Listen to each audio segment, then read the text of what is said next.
오늘 11절 이하의 말씀을 가지고 전체적으로 볼 때 제목을 사랑과 지인계.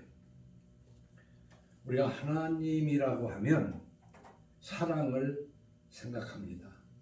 하나님은 사랑이시라. 우리 한국 기독교가 좋은 점도 많다고 하지만은 근본적으로 잘못된 것들이 반쪽만 가지고, 다시 말하면 어느 한쪽을 강조하고 다른 한쪽에 대해서 별로 소개하지도 않고 생각하지도 않는 것이 아주 잘못된 거예요. 그래서 독입니다. 낮이 있으면 밤이 있는 것처럼 모든 것은 이원론으로 해석을 해도 과언이 아니에요.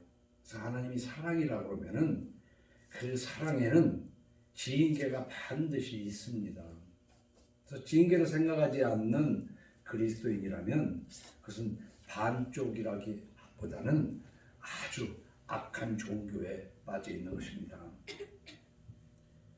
여러분, 강의할 때마다 예수는 누구인가라는 질문을 뻔하게 하고, 예수가 누구냐? 예수 믿는 것이 뭐냐? 예수 믿음이 뭐냐? 할 때 우리는 똑바로 순서대로 대답할 수 있어야 돼요. 예수를 믿는다는 것은 무엇이냐? 예수께서 창조주라는 것을 믿어야 될 줄로 믿으시기 바랍니다. 예수께서 창조주라는 거예요. 그리고 그 창조주께서 우리의 죄를 대속하시려고 우리와 같은 사람으로 오셨어요. 마리아에게서 나셨지만 성령으로 잉태하신 창조주예요. 그리고 그가 자라서 우리가 매달려야 할 저 십자가에서 대신 죽으시고 장사된 지 사흘 만에 부활하셨고 하나님 우편에 앉아 계시다가 이 세상 끝에 다시 오실 겁니다. 그래서 예수를 믿는 자마다 죄 없다 하겠다는 하나님의 약속이 기독교예요. 그런데 여기까지만 하면 하나님은 사랑이시라 우리를 사랑해서 십자가에 대신 죽으셨다 그 말이에요. 고린도후서 5장 15절은 뭐라고 얘기합니까? 그가 죽으심은 우리를 이전처럼 살게 하지 않으려고 죽으셨다는 것을 우리는 간과하고 지낸다는 말이에요. 하나님은 사랑이시다. 그런데 우리의 죄를 대신하여서 죽으셨을 뿐만 아니라 우리를 성화하게 하시려고 죽으셨다. 그리고 이 세상에서 걸음걸음 성화해 가다가 죽음을 통해서 영화로운 세계로 들어가는 것이 성서 전체가 가르치는 진리입니다. 그래서 성화해감으로 인해서 현세와 내세에 복과 저주가 있는 거예요. 이 땅에 살아있는 동안, 현세 동안에도 하나님이 생사화복을 주장하시는 하나님인 것을 믿어야 됩니다. 그리고 하나님을 찾는 자를 상 주시는 자이심을 또 믿어야 한다고 그랬어요. 그래서 우리는 하나님을 사랑과 지인계로 짝을 맞추어서 알고 믿어야 되는 거예요. 뭐 어떤 때 사랑하시고 어떤 때 지인계하시는가? 나 사실은 정확히 표현하자면 지인계하시는 그 지인계도 사랑의 지인계인 줄로 믿으시기 바랍니다. 사랑하시기 때문에 지인계하는 거예요. 그래 오늘 읽은 것의 13절, 14절, 15절을 보면 이 잠언에서 지혜니 명철이니 이 참 단어가 뭐라고 해석하기 어려운 그것들이 있는데 그 모든 것을 다 하나님의 말씀으로 그냥 하나로 통일해도 조금도 부족함이 없습니다. 13절로 15절에는 뭐라고 기록하고 있습니까? 지혜를 얻은 자와 명철을 얻은 자는 복이 있나니 이는 지혜를 얻는 것이 은을 얻는 것보다 낫고 그 이익이 정금보다 나음이니라. 지혜는 진주보다 귀하니 네가 사모하는 모든 것으로도 이에 비교할 수가 없도다 그랬어요. 우리가 지혜를 구할 때 어떻게 해야 된다고 그랬어요? 구하고 찾고 두드리고 그렇게 성령을 구해야 된다. 하나님의 말씀을 그렇게 구해야 된다는 말이에요.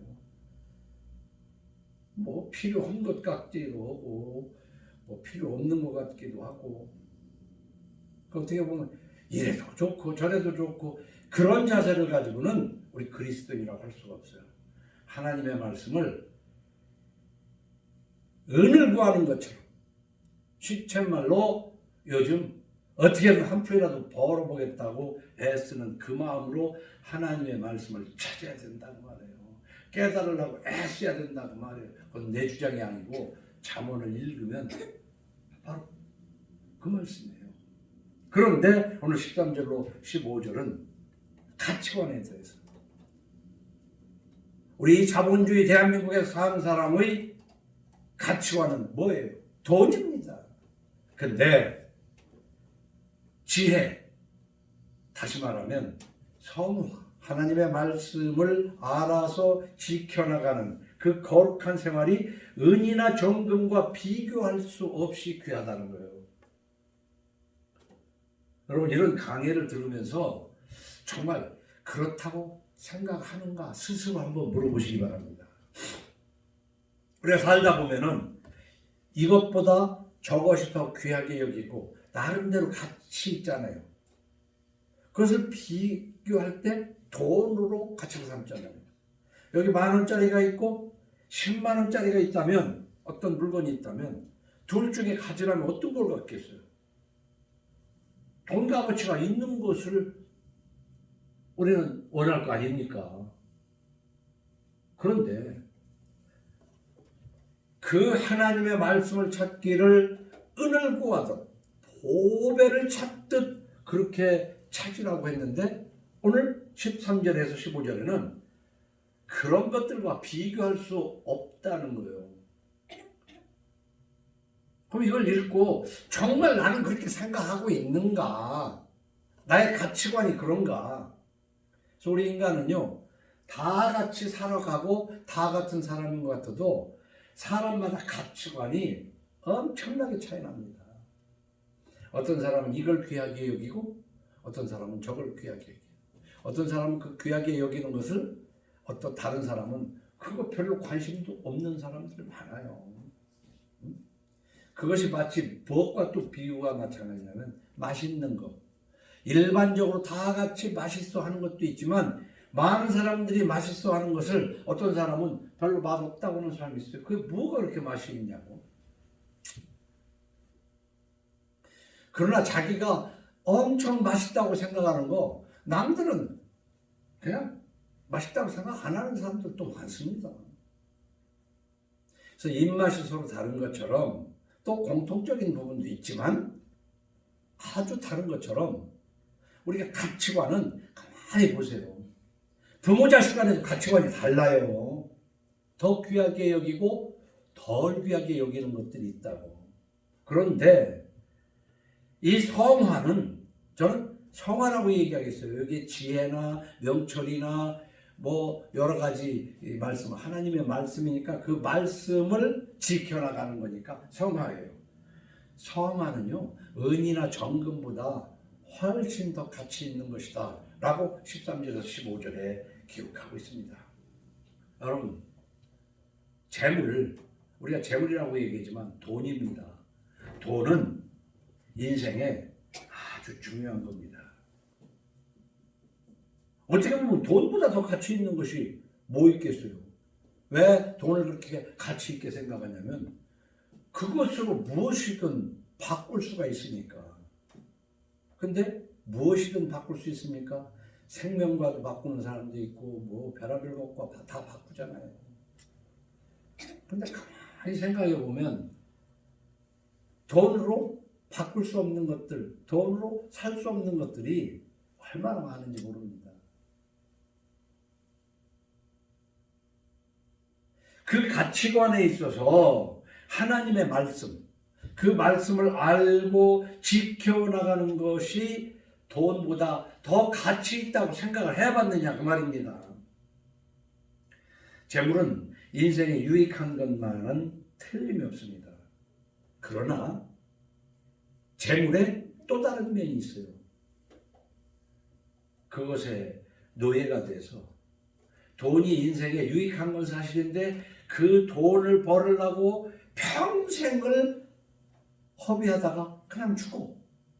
벌어놓고 죽는 사람이 허다하게 많아요. 누가 돈을 무시할 수 있어요? 이 세상 특히 자본주의에서. 문제는 그것에 노예가 된다는 사실. 돈이 필요한 것인 것만은 틀림이 없는데 그것을 위해서 노예. 우리가 우스꽝스러운 소리 그냥 썰렁한 소리가 아니라 진짜 돈 있어야 산다고 돈을 위해서 그저 밤낮으로 봄, 여름, 가을, 겨울 가리지 않고 돈을 벌다가 좀 벌었는가 했더니 병 들어가지고 그 병 고치다가 그 돈 다 쓰든가 다 쓰지도 못하고 죽는 거야. 돈 벌으라고 병 들어가지고 그 버는 돈으로 병 고치다가 죽어. 한번 생각해 볼 필요가 있어요. 우리 모두 다 어린 아이들로부터 70이 넘은 우리 모두 다 생각해 볼 필요가 있습니다. 이 돈에 대해서 어떻게 생각을 해봤어요?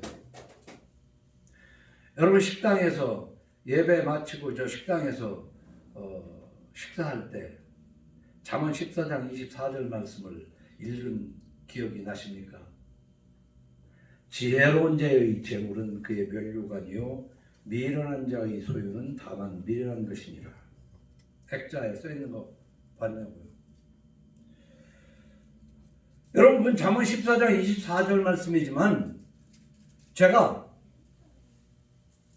40년 전에 하나님을 알고 성경책을 읽다가 지혜로운 자의 재물은 그의 면류관이요 미련한 자의 소유는 다만 미련한 것이니라. 이 돈에 대해서 깨달음이 이 잠언 14장 24절 거의 40년 됐습니다. 제가 합정동에 살 때 저보다 한 30살쯤 위인 상당히 연세 드신 서예를 하시는 분이 있어요. 유명하지는 않지만 그래서 종이 까보고 먹값이나 좀 달라고 그러면서 뭐 필요한 글이 있으면 써주겠노라고 기억해요. 그 사람 호가 송악인데 송악 선생님. 그래서 이 잠언 14장 24절을 내가 써줬어요. 요거를 좀 붓글씨로 써달라고. 그래서 그 종이를 가지고 표구해가지고 가지고 있어서 거기다 걸어놓은 거예요. 어떻게 보면 우리 기독교인들이 하나님을 찾으면서 부자 되기를 대박 나기를 기다리는지는 모르겠지만은 하나님을 믿는다면 예수가 누구인가? 그는 창조주이시고 내 죄를 위해 십자가에 죽으셨고 이제 그가 죽으신 것은 나를 성하게 하시려고. 그래서 성화의 정도에 따라서 사랑하시기도 하고 징계하시기도 하는 하나님인 것을 알면서 하나님이 주시는 돈을 가치를 하나님 위에 둬서는 안 되는 거예요. 그래서 보세요. 지혜로운 자의 재물은 그랬어요. 이 지혜로운 자의 재물은 뭐냐면 성화되어 간 사람의 재물은 그의 면류관이요 미련한 자의 소유는 성화하고는 관계없이 살아가는 사람의 소유는 다만 미련한 것이니라. 짧지만 한번 곰곰이 생각해 보세요. 돈이요 하나님 말씀대로 살아가는 사람에게는 그 돈이 면류관입니다. 근데 하나님 말씀을 그렇게 가치 있게 생각하지 않는 사람의 돈은 그 미련한 것 그 자체야. 그 미련이야. 그래서요 우리 인생에 있어서 돈은 엄청 필요한 거예요. 좋은 거예요. 그런데 어떻게 벌고 어떻게 쓰느냐에 따라서 악인이 되기도 하고 선인이 되기도 하는 거예요. 얼마나 많으냐가 중요한 게 아니야. 어떻게 버냐 그리고 버는 돈을 어떻게 쓰냐. 그 뒤에 이제 16절, 26절을 보면은 이 성화, 여러분, 돈이라는 것으로 하나님 앞에 어떻게 하면 내가 돈을 받아 누릴까? 그건 다른 거 없어요. 난 성화라고 봐요. 성화. 날로 날로 거룩한 생활을 하다가 보면 너희는 먼저 그의 나라와 그의 의를 구하라. 그리하면 이 모든 것을 주시겠다고 약속하신 하나님이, 우리는 그냥 하나님 말씀에 성화하려고 노력하면, 은을 구하는 것처럼 그렇게 하면 그 돈은 따라오게 돼 있다니까. 예수 믿으면서 이것을 깨닫지 못했으면 아직 예수 믿는 거 아니야. 그 예수 믿는 흉내를 낸 거지.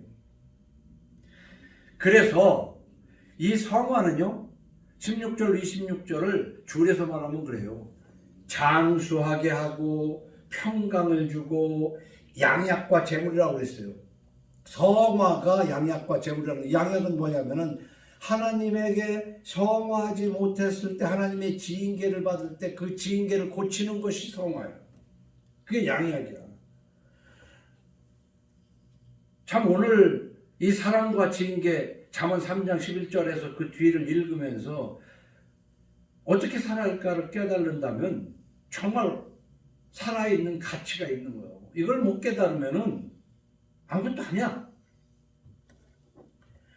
성화는요, 장수, 평강, 그러면서 양약이라니까.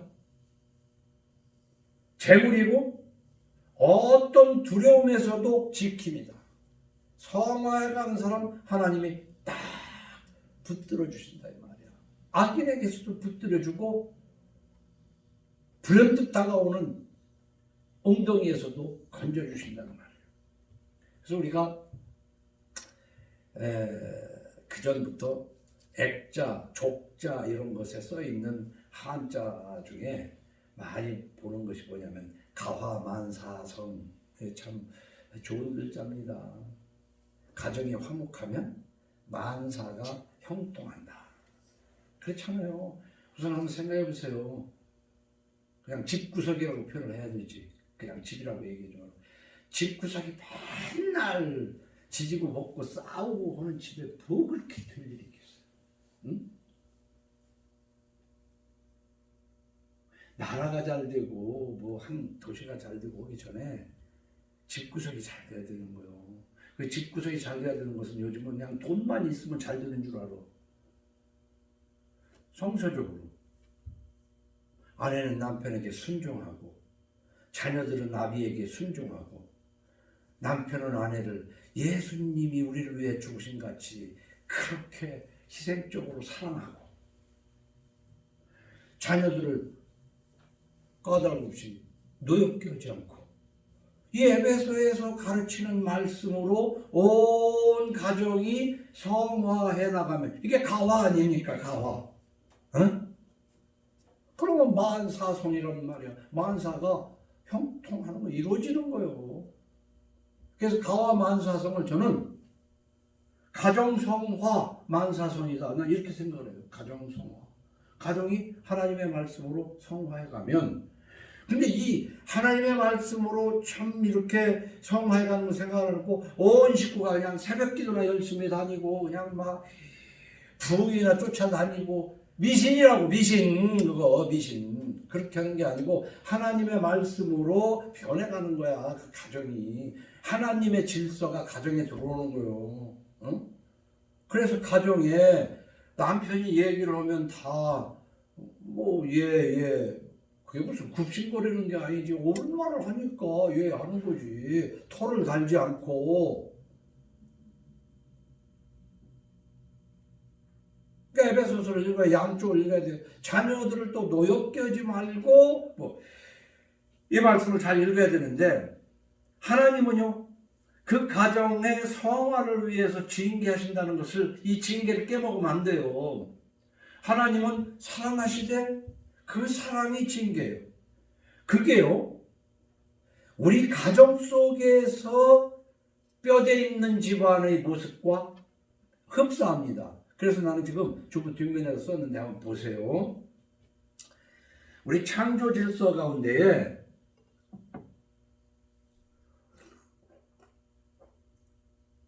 창세기 1장 27절을 한번 우리가 잘 생각해야 돼요. 창세기 1장 27절 다 같이 한 음성으로 시작. 하나님이 자기 형상 곧 하나님의 형상대로 사람을 창조하시되 남자와 여자를 창조하시고, 여기에 하나님의 형상대로 사람을 창조하시되 빛이 있어라 하신 것에서부터 각종 짐승을 만드시고 해와 달과 별을 만드는 가운데 하나님의 형상은 없어요. 근데 마지막으로 사람을 만들 때 사람의 하나님의 형상을 노렸기 때문에 하나님과 연결관계가 있는 거. 저는 창세기 1장 27절을 한번 우리 모두가 마음에 담아둬야 되는데, 이 안에는 뭐냐면 하나님이 거룩한 것처럼 우리도 거룩하게 하셨다는 거죠.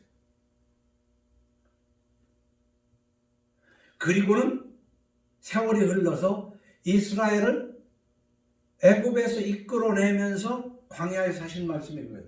내가 거룩하니 너희도 거룩하라. 하나님이 인간을 향해서 첫 번째 뜻이 뭐냐면 너희들 안에 내 형상이 있으니까 너희들은 나를 닮아라, 그런 얘기예요. 나를 닮으려면 어떻게 해야 되겠어요? 하나님을 닮으려면 뭐 하나님처럼 막 도수를 부려야 됩니까? 하나님이 말씀하신 것을 지키면 하나님을 닮아가는 거야. 성화가 하나님을 닮는 거란 말이에요. 이거 오해하지 말자고, 정말. 우리는 하나님을 닮아가야 되는 거예요. 그러니까 하나님을 닮는다는 거 이상한 신비주의에 빠지면 안 돼요. 하나님의 말씀을 지켜가는 거지. 자, 그런데요, 여러분, 하나님 본 사람 있어요? 아무도 없잖아요. 하나님 음성을 들은 사람 있어요? 막연하게 하나님을 믿지 말아요. 하나님이 안 계신다고 하더라도 이 말씀대로 살면 이 말씀이 나를 지키는 줄로 믿으시기 바랍니다. 근데 하나님을 믿는다는 사람이 보지도 못하고 만져보지도 못하는 하나님을 믿는다고 그러면서 이 성경을 무시하면 그 사람이 뭔 하나님을 믿는다는 거야? 귀신을 믿고 있는 거지. 착각하고. 하나님이 자기 형상 곧 하나님의 형상대로 사람을 창조한 하나님은 하나님과 불가분의 관계예요. 하나님의 형상. 근데요, 잠언 3장 12절을 보면 이렇게 기록해요. 자, 잠언 3장 12절 한번 읽어봅시다. 시작. 대저 여호와께서 그 사랑하시는 자를 징계하시기를 마치 아비가 그 기뻐하는 아들을 징계함 같이 하시느니라. 이 얘기는 뭐냐면 뼈대 있는 집안이고 제대로 된 집안은 자식이 잘못하면 징계를 합니다. 왜? 하나님의 형상이 인간했기 때문에. 그 얘기는 뭐냐면 하나님은 하나님이 택한 백성을 위에서 십자가에서 죽기까지도 하지만은 죽기까지 한 그 사랑으로 성화를 이루지 못할 때 징계를 한단 말이에요. 하나님은 사랑과 징계를 하시는 하나님인 것처럼 인간의 바른 인간은 그 자식을 사랑과 징계로 양육하는 거예요. 이거를 교회 10년, 30년을 다니고 모른다면 그 예수 헛믿은 거야. 자, 그래서 잠언 13장 24절에 이렇게 해요. 아이들은 꽃으로도 때리지 말라. 그럴듯한 말에 그게 성경이 아니잖아요. 그게 성경이 아니잖아. 잠언 13장 24절을 한번 읽어봅시다. 시작. 매를 아끼는 자는 그의 자식을 미워함이라. 자식을 사랑하는 자는 근실이 징계하느니라.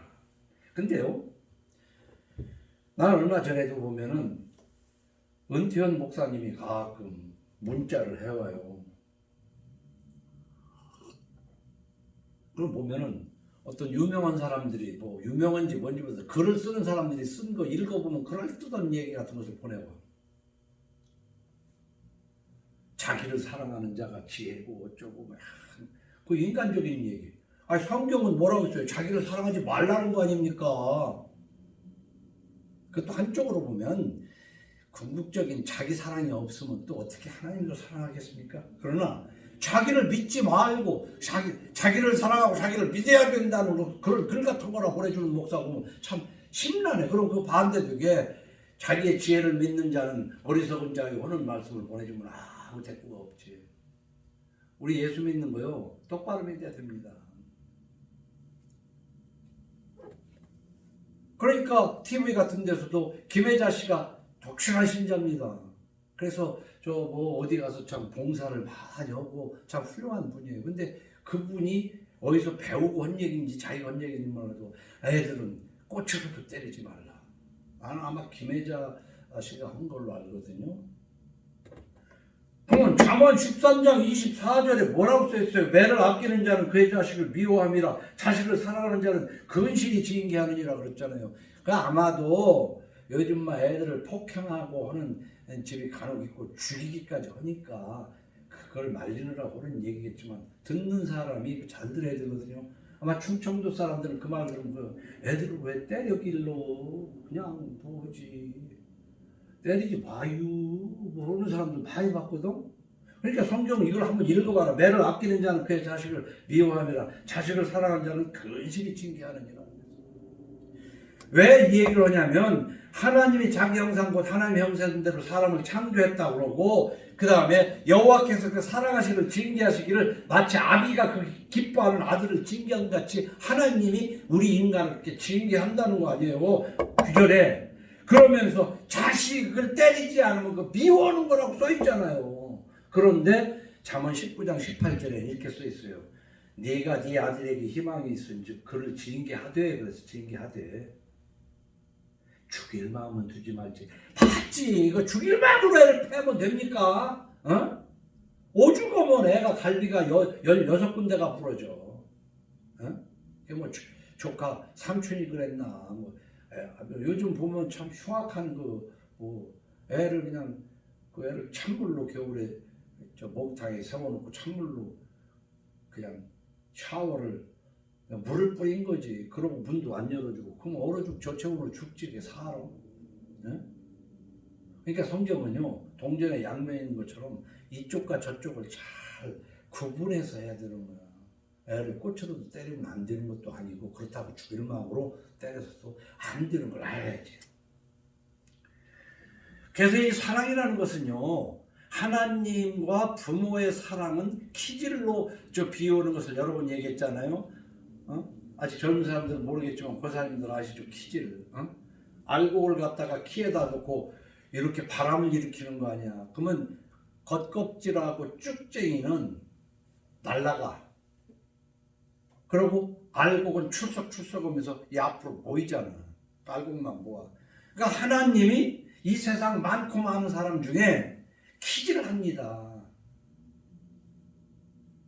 선민에게도 잘못하면 징계를 해. 그때 징계를 받을 때 겉껍질들은 다 날아가. 그러나 알곡은 더 품으로 모이게 돼 있다 이 말이야. 그래서 오늘의 제목은 사랑과 징계 중에서 쭉 하나님의 말씀대로 하라는 내용보다도 그 앞에 있는 11절 12절 말씀이에요. 내 아들아 여호와의 징계를 경히 여기지 말라. 그 꾸지람을 싫어하지 말라. 대저 여호와께서 그 사랑하시는 자를 징계하시기를 마치 아비가 그 기뻐하는 아들을 징계하는 같이 한다 이 말이야. 부모가 자식을 죽일 마음으로 패는 것이 아니고 정말 하나님 말씀 안에서 이것 너 이러면 안 되겠다고 엄히 징계를 하면은 자식이 된 자식 같으면은 깨닫고 그 부모 앞에 더 와야 되는 거 아니야. 근데 요즘은 새끼들 잘못 야단치면 그냥 의절나버려. 안 보고 살아. 가까이에도 그런 사람이 있어. 아예 부모 안 보고 살아. 야단 한 번 맞고. 자, 그게 예수 믿는 집입니까? 내 아들아 여호와의 징계를 경히 여기지 말라. 그 꾸지람을 싫어하지 말라. 대저 여호와께서 그 사랑하시는 자를 징계하시기를 마치 아비가 그 기뻐하는 아들을 징계함 같이 하시느니라. 제가 이 월달만 되면 가정의 달로 어린이날 그거 하지 말고 어버이날 그런 거 하지 마라. 1년 365일 애들 그만큼 해주면 됐지.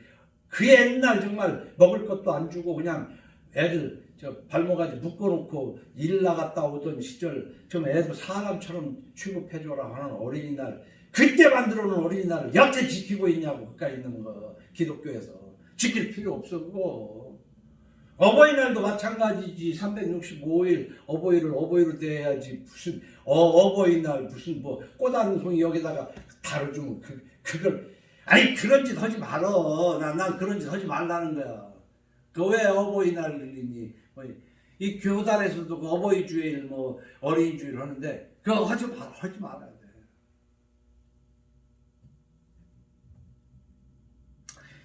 여러분 성경을 보면 출애굽 강야 40년에서만 해요. 하나님께서 그 사랑하시는 백성을 바로 젖과 꿀이 흐른다. 그 천천히 걸어가도 달반이면 갈 수 있는 그 가나안 복지를 안 들어가고 40년간을 뺑뺑이 돌려요. 그런 하나님이라고. 그게 사랑의 하나님이라고. 자, 잘 보세요. 왜 그랬겠어요? 이스라엘을 성화시키려고 그러는 거예요. 성화. 지금도 신앙생활을 하는데 출애굽 광야 40년 동안 성화시키려고 그러는 것처럼 저는 이 대목을 읽으면서 이스라엘을 성화시키는 하나님이, 제가 1981년 4월 15일 날 내가 하나님을 만났어요. 2021년 4월 15일이 엊그저께 지났으니까 제가 꼭 하나님을 만난 지 40년입니다. 이 40년 동안에 참 기가 막힌데, 이 40년이 출애굽 이스라엘 백성들을 가나안에 넣지 않고 40년간 이렇게 한 내용이 신명기 8장에 나와 있어요. 신명기 8장. 자, 신명기 8장 한번 열어봐요. 빨리 읽을 테니까. 소설같이 읽어도 돼. 20절까지니까. 내가 오늘 명하는 모든 명령을 너희는 지켜 행하라. 그리하면 너희가 살고 번성하고 여호와께서, 이 첫 구절부터 벌써 다 했어요. 우리가 살고 번성을 하면 하나님 말씀대로 사는 거, 그 외에 다른 거 없어. 그냥 돈이나 벌면 살고 번성할 거로 생각하면 오사냐. 여호와께서 너희 조상들에게 맹세하신 땅에 들어가서 그것을 차지하리라. 네 하나님 여호와께서 이 40년 동안에 그랬잖아요. 이 40년 동안에 이제 가나안에 입성시키기 조금 전에 지금 하신 말씀이에요. 네게 광야길을 걷게 하신 것을 기억하라. 이는 너를 낮추시며 너를 시험하사 네 마음에 어떠한지 그 명령을 지키는지 지키지 않는지 알려 하시니라. 하나님 예수 믿는 사람들 그 마음을 테스트하는데 40년 동안 훈련해. 그걸 알아야 돼요. 그 40년 동안 그러고 통과돼야 되는 거야. 통과. 근데 우리가 여기서 여기 없는 거지만은 전부 광야에서 죽고 2명 가나안에 들어가는 거 알아야 돼요. 3절 너를 낮추시며 너를 줄이게 하시며 또 너도 알지 못하며 네 조상들도 알지 못하던 만나를 내게 모이신 것은 사람이 떡으로만 사는 것이 아니요 여호와의 입에서 나오는 모든 말씀으로 사는 줄을 네가 알게 하려 하심이니라. 이 40년 동안에 네 의복이 헤어지지 아니하였고 네 발이 부르트지 아니하였느냐. 이 4절이 난 참 기가 막혀요. 여러분, 내가 그냥 뭐 전부 다 사람들이 뭐 적자 인생 어쩌고 하지만은 가만히 생각해봐요.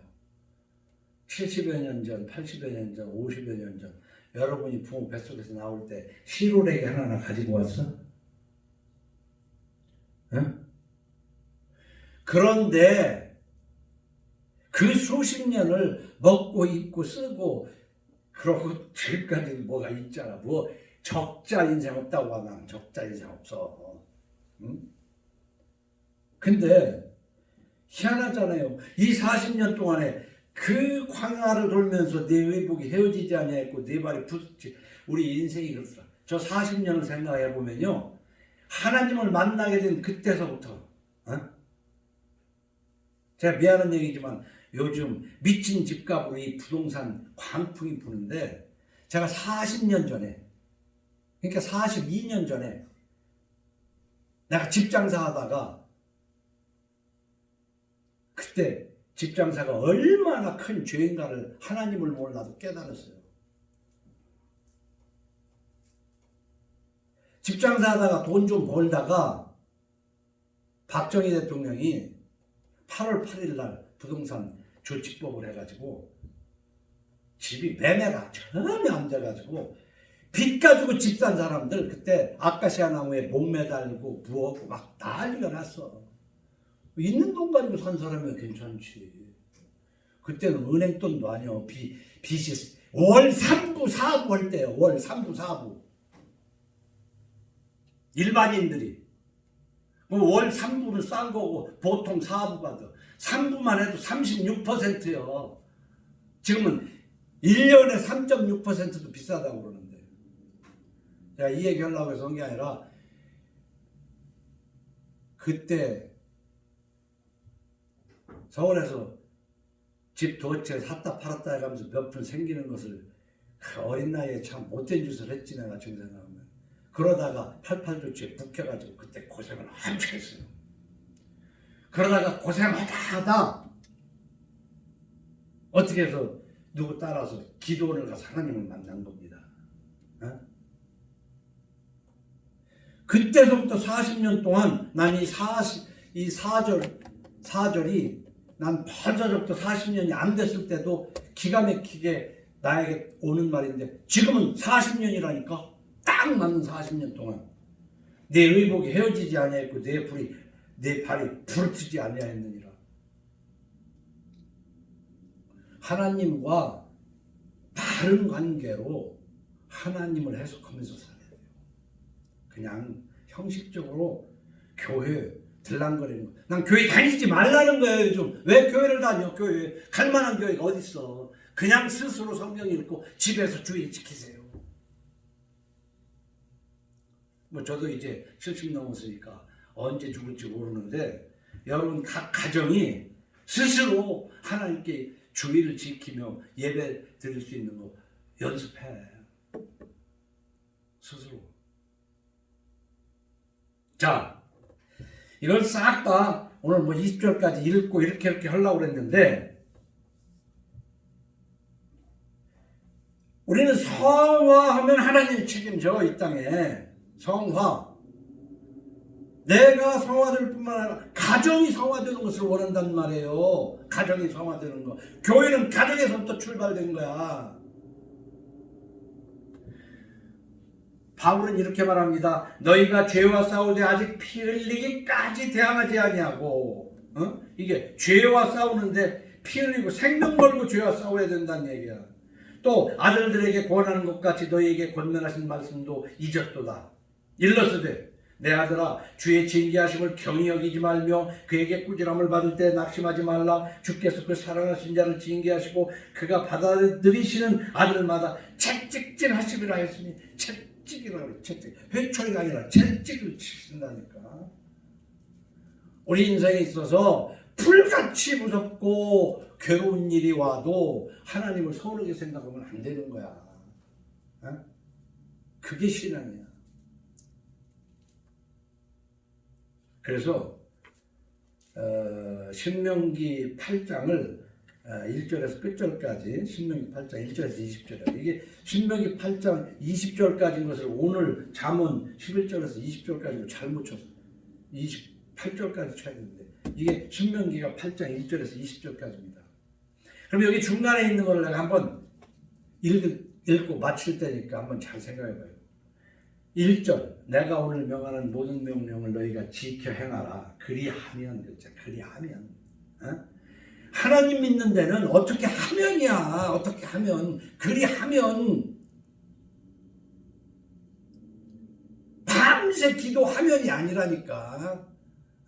기도는 제발 하지 말어. 하지 말고 그냥 할 것이 있으면은 내가 왜 성화되지 못하나 제발 성화되게 성령 충만해달라는 기도만 해. 그 이외에 기도할 거 없어.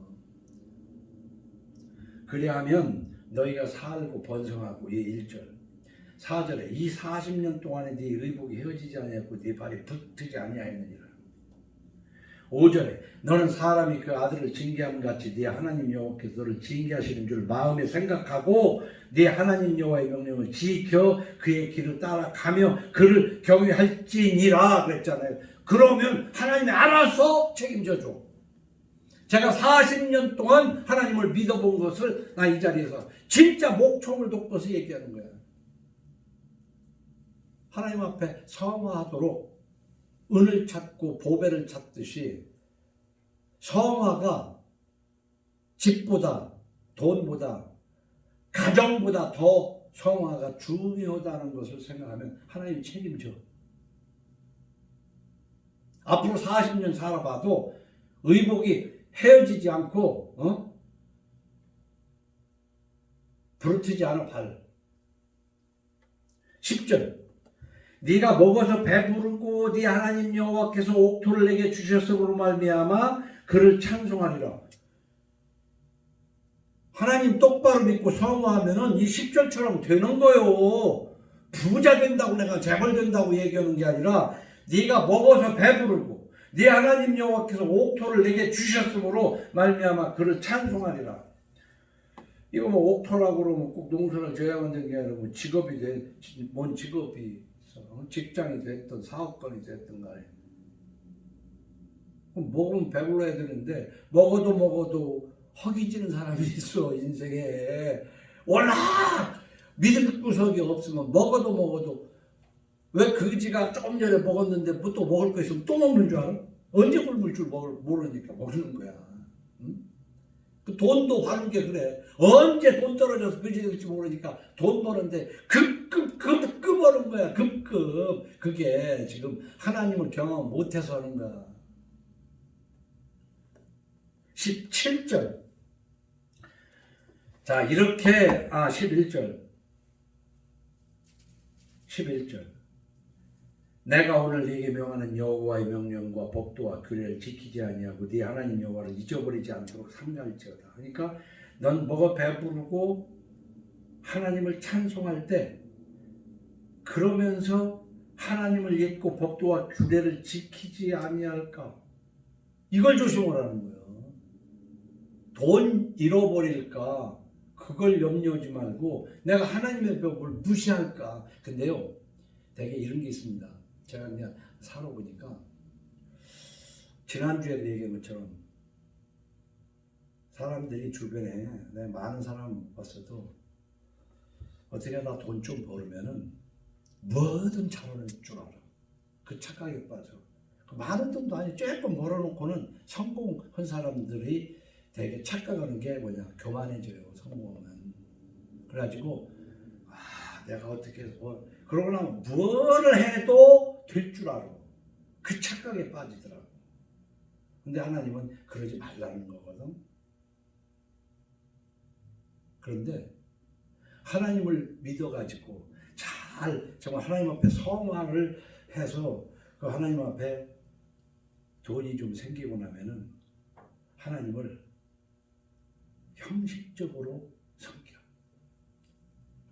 돈을 위해서 하나님을 섬겨. 그래서 하나님을 돈 아래 내려놔. 그러면 그런 사람은 어떤 걸 얘기하냐면 재물은 독수리 날개 치듯 날아가느니라. 이 말씀을 읽어야 돼.